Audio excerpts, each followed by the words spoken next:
김현정의 뉴스쇼 CBS 라디오와 함께하고 계십니다. 저는 퇴근길 시사자키 정관용입니다.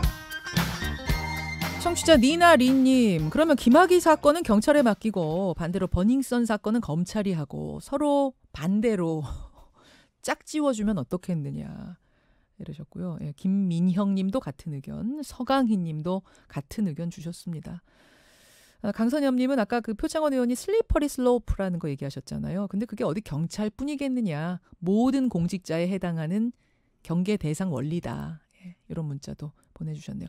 제2해솔님 외에 여러분은 경찰총장이 총경이었다고요?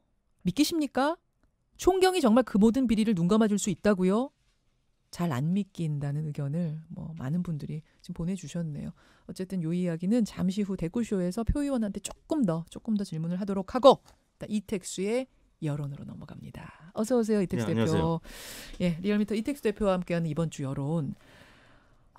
버닝썬 게이트가 지난주에는 큰 이슈였어요. 네. 김학의 사건도 그렇습니다만 일단은 현재 하루하루 뉴스가 계속 쏟아지는 건 버닝썬이었기 네. 때문에 이게 아까 표 의원하고도 잠깐 얘기했습니다만 검경 수사권 조정에도 영향을 미칠 것 같아요. 네, 그렇습니다. 그렇죠? 네. 그래서 뉴스쇼 의뢰로 그 부분 여론조사 한번 돌려봤죠. 네, 저희가 지난 금요일 전국 19세 이상 성인 5,948명에게 접촉을 해서 최종 506명이 응답을 완료했습니다. 예. 8.5% 응답률, 무선 전화 면접 및 유무선 자동답 혼용 방식이었고요. 표본 오차는 95% 신뢰 수준에서 플러스 마이너스 4.4%포인트였는데요. 네. 다음과 같이 질문했습니다. 최근 이른바 버닝썬 게이트 김학의 전 법무부 차관 수사 등이 이어지면서 검찰이 가지고 있는 범죄 수사권을 경찰로 이전하는 검경 수사권 조정에 대한 관심이 높아지고 있습니다. 선생님께서는 수사를 지휘하고 마치는 등의 수사권 일부를 현행 검찰에서 경찰로 이전하는 데 대해서 어떻게 생각하십니까? 이렇게 물었는데요. 1번. 매우 찬성한다. 2번 찬성하는 편이다. 3번 반대하는 편이다. 4번 매우 반대한다. 5번 잘 모르겠다. 이렇게 물어봤습니다. 자, 그러니까 여러분 검경 수사권 조정을 하게 되면 지금 검찰이 독점하고 있는 기소권이라든지 수사 지휘권 같은 걸 경찰한테 나눠주는 거였습니다. 요거에 대해서 여러분들의 생각이 어떠신가를 여쭈은 건데 이 조사는요. 우리가 지난해 4월에 했던가요? 맞습니다. 한 1년 전에 한 네. 조사가 있어요. 그래서 그거하고 좀 비교를 해보려고 다시 조사를 한 겁니다. 1년에 버닝썬 사건, 김학의 사건 이런 것들이 얼마나 이 여론에 영향을 미쳤는지 보기 위해서 자 지금 결과를 듣고 비교해보죠. 일단 이번엔 어떻게 나왔습니까? 네, 찬성 의견이 52%, 반대 의견이 28.1%, 한 2배 가까이 찬성 의견이 높게 나타났습니다. 검경 수사권 조정하는 게 맞다. 그러니까 검찰의 그 수사권을 좀 넘겨주는 게 맞다 생각하시는 네. 분이 52%, 아니다. 지금처럼 유지하자가 28.1%. 네. 그럼 이 대표님 이것만으로 봤을 때는 찬성이 월등히 높은 거 아니에요? 네, 그렇습니다. 예, 그럼 작년하고 1년 전하고 비교해보죠. 1년 전에 지난해 4월 초에 조사했을 때는 찬성 의견이 57.9%, 반대 의견이 26.2%로 나타났었는데요. 찬성 의견은 이번에 6%포인트 낮아졌고요. 반대는 2%포인트 정도 높아졌습니다. 그러네요. 네, 그래서 전체의 격차가 지난번보다는 한 6%포인트 줄어들었는데요. 6%. 네. 요 정도면은 의미가 있는 걸로 전문가들은 보십니까? 어떠십니까? 오차 범위를 넘는 수준까지의 변동폭은 아니지만 예. 그래도 여전히 찬성 의견이 높고 반대 의견이 높긴 합니다만 찬성 의견이 줄고 반대 의견이 2%포인트 좀 줄었군요. 그래서 그 격차가 줄어들었다는 점에서는 의미가 있다라고 봐야 될 텐데 과학적으로 오차 범위를 넘지 못했기 때문에 큰 의미를 부여하기는 어렵습니다만 그래도 의미 있는 변화라고 봐야 될 것 같습니다. 결국 버닝썬이 영향을 주긴 줬는데 네. 김학의 사건에 또 네. 겹쳐지면서 네네. 오차 범위를 넘지 못했다. 네. 이렇게 보면 되는 거예요. 네, 소폭 찬성 의견이 줄어들었다. 보수층에서는 반대가 우세했고 나머지는 대부분 찬성 의견이 압도적거나 이제 오차 범위 내에서 높았고요. 예. 자유한국당 지지층과 서울에서는 또 오차 범위 내에서 찬반 여론이 팽팽했습니다.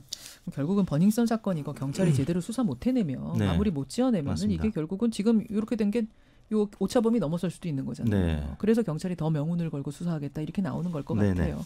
알겠습니다. 정리조사로 가보죠. 먼저 정리조사 정당 지지율부터 볼까요? 대통령 지지율부터 네. 보죠. 대통령 지지율. 네, 문재인 대통령 국정수행 평가가 44.9%, 1.4%포인트 하락했고요. 부정평가는 49.7%, 2.9%포인트 하락했습니다.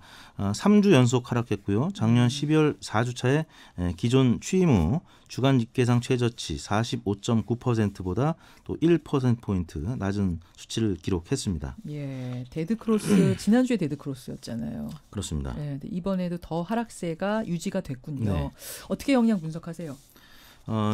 지난주에 아시다시피 나경원 원내대표의 교섭단체 연설이 있었고 또 북미 회담 합의 결렬 이후에 북비핵화 협상 중단 발표가 있었습니다. 그리고 아까도 말씀 나왔던 버닝썬 사태 관련 경찰 유착 의혹 확산 등이 영향을 미쳤는데 일간으로 보면은 월요일 날 44.5%로 워낙 저점으로 출발했습니다. 북한의 미사일 발사 다시 재개 움직임이 있다. 이런 보도가 주말에 있었기 때문에 워낙 낮은 채 출발했고요. 예. 화요일 날은 나경원 원내대표 교섭단체 연설이 있었는데 44.8%, 0.3%포인트 올랐습니다.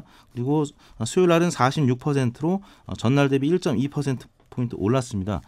그래서 나경원 원내대표의 발언으로 문재인 대통령의 지지층이 결집하는 모습을 오히려 보였고요. 사실은 제가요. 네. 이 부분을 좀 여쭤보려고 했어요. 그러니까 나경원 원내대표가 문재인 대통령은 김정은 수석 대변인이냐라고 하는 소리는 듣지 않아야 되겠습니다라고 한 요 발언이 상당한 파장을 일으켰는데 이거는 대통령에게 득이 됐을까 한국당에게 득이 됐을까 이게 궁금했는데 잠시 후 소개해드리겠습니다만 한국당 지지층도 결집을 했습니다. 근데 문재인 대통령 지지층도 결집시키는 효과를 이틀 동안에 나타냈는데 목요일 금요일은 다시 문재인 대통령 지지율이 떨어졌습니다. 버닝썬 사태가 계속 이어졌고요. 근데 버닝썬 사태는 지금 경찰이 벌인 일은 사실 아닙니다만 2016년 단톡방이었는데도 하기는 또 김상교 씨 폭행 사건은 지금 경찰이긴 하니까 그렇습니다. 그러네요. 그리고 이제 주 후반에 공동주택 공시가격 인상 발표가 있었고 또 북한의 비핵화 협상 중단 고려 발표 등이 연달아 일어나면서 주 후반에 또 약세로 돌아섰기 때문에 문재인 대통령 취임 후 최저치를 면할 수 없었습니다. 어쨌든 나경원 원내대표의 국회 연설은 양쪽 지지층을 다 각자 그렇습니다. 결집시켰다. 자, 정당 지지도 이번에 어떻게 났을까 궁금한데 한국당이 또 상승세 이어갔습니까? 자유한국당 지지율만 올랐습니다. 31.7%로 1.3%포인트 올랐고요. 모든 정당 통틀어서 한국당만 올랐어요? 그렇습니다. 민주당 지지율이 0.6%포인트 빠졌습니다. 36.6%. 정의당도 0.1%포인트 빠졌습니다. 6.9%. 거의 횡보했다고 봐야 될 것 같고요. 바른미래당 5.9%, 0.3%포인트 빠졌습니다. 민주평화당은 2.1%로 지난주와 동률. 무당층은 15.1%로 0.4%포인트 빠졌습니다. 한국당이 요즘 표정 관리하기 어려울 것 같아요. 오랜만에 이런 상승세를 지금 계속 맛보고 있는데 이번에 오른 이유는 뭐라고 분석하세요? 4주 연속 상승한 건데 첫 번째 새 지도부에 대한 보수층과 중도층 일부의 기대감, 황교안 대표 체제에 대한 기대감, 컨벤션 효과가 이제 미력 하나마 계속 영향을 미치고 있다고 봐야 될 것 같고요. 또 북미 정상회담 합의 결렬에 따른 여파가 하노이 파장이 계속 가는군요. 지난 주말에 또 영향을 많이 미쳤습니다. 그다음에 이제 나경원 원내대표의 국회 연설문 대통령 김정은 수석 대변인 발언 논란이 보수층을 결집시키면서 한국당 지지율이 올랐습니다. 그럼 한국당이 지난주 30.4에서 이번 주 31.7로 올랐다면 더불어민주당은 지난주 37.2에서 몇입니까? 36.6. 3주 연속 하락했습니다. 36.6. 민주당은 결국 대통령 지지율하고 같이 가는 거라고 봐야 돼요. 그렇죠. 대체로 같이 움직이죠. 당청 지지율은 같이 연동하게 돼 있는데요. 민주당 지지율이 지금 한국당 지지율과 격차가 거의 5%포인트 차이로 줄어들었기 때문에 오차 범위는 넘겼습니까? 오차 범위가 저희가 2.5%포인트니까 살짝 넘겼는데 숨겨진 보수 표심이 여전히 있다고 봐야 될 것 같다는 생각에서는 지금 오차 범위 안으로 좁혀졌다고 봐야 되는 것이 맞다고 보는 거죠. 한국당은 표정 관리하기 좋아서 표정 관리가 어렵고 지금 민주당은 지금 당황해서 표정 관리가 어려울 것 같은데 다른 당 상황은 어때요? 정의당하고 바른미래당, 민주평화당은 거의 횡보했는데 오르지 못하고 0.몇 %포인트씩 빠졌습니다. 결국 이제 4.3 재보궐선거에 대한 지금 그 전망을 이 정당 지지율 갖고 할 때는 한국당의 예상의 강세가 지금 예상이 되기 때문에 그 민주당과 정의당의 후보 단일화 또 민중당까지 있겠죠. 보수 후보하고 대결할 진보 후보들의 단일화, 연대가 관전 포인트가 될 것 같고요. 또 이번 주나 다음 주는 이제 장관 지명자들에 대한 여러 가지 검증, 또 청문회 과정이 있을 것이기 때문에 청와대와 여당에는 쉽지 않은 한 2주 기간이 될 것 같습니다. 그 반민특위 발언이 있었잖아요. 나경원 네. 원내대표가 최고위원회의에서. 네. 그거까지는 영향을 이번 여론조사에서는 안 준 거죠. 아직은 영향을 미치지 못했고 알겠습니다. 오늘 조사부터 봐야 될 것 같고요. 이번 조사는 11일부터 15일 월요일부터 금요일까지 닷새 동안 전국 19세 이상 유권자 37,425명의 통화를 시도해서 최종 2,518명의 응답을 완료했고요. 6.7%의 응답률, 표본 오차는 95% 신뢰 수준에서 플러스 마이너스 2%포인트였습니다. 여기까지 이번 주 여론 리얼미터 이택수 대표 수고하셨습니다. 네, 감사합니다. 김현정의 뉴스쇼는 청취자 여러분의 참여로 이루어집니다. 트위터, 페이스북, 레인보우 게시판, 그리고 단문 50원, 장문 100원의 유료 문자 샵 1212, 우물정 1212 통해 참여하실 수 있습니다. 김현정의 뉴스쇼, 여러분과 함께 만듭니다.